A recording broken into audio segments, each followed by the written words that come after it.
Thank you for being here. What a absolutely picturesque, beautiful morning. You couldn't ask for anything more.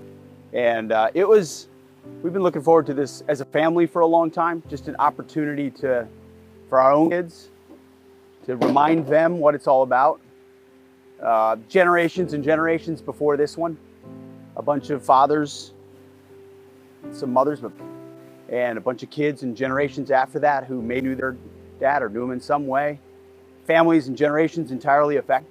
I think they would want to know that somewhere, someday down the line, there were at least a few people, a couple times a year, who came by and said, hey, we remember what happened there.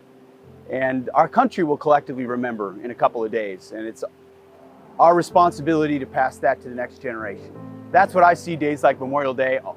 It's what they're all about. Veterans Day, it's what it's all about. It's what the 4th of July is all about.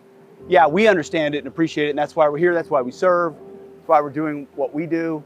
But we have to very intentionally infuse it into the minds and hearts and souls of young kids so that they understand why it's special and want to pass it as well.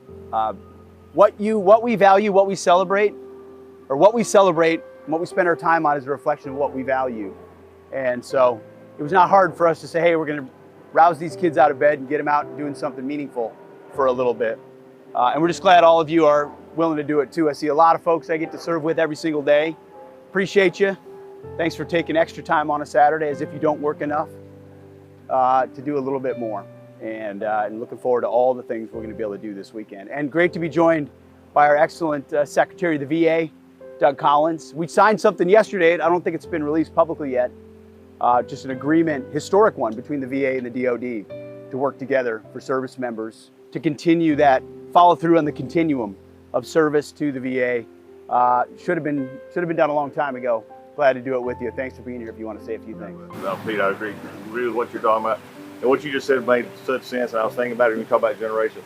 That every time we go to conflict, every time something happens in our services, whether it's in peacetime or even in wartime, it's like a pebble that's dropped in the water. It has reverberations that go out.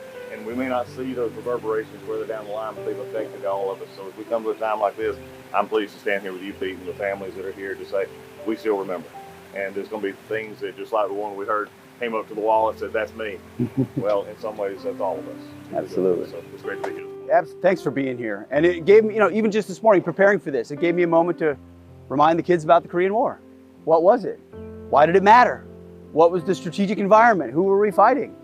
How many people did we lose? Why are we still there? All of those conversations that otherwise may not come up around a dinner table. Hopefully we can encourage that for Americans across the board. So thank you all for being here. Ranger, thanks for having us. If you would give us a little bit of direction for these young kids, I would appreciate that.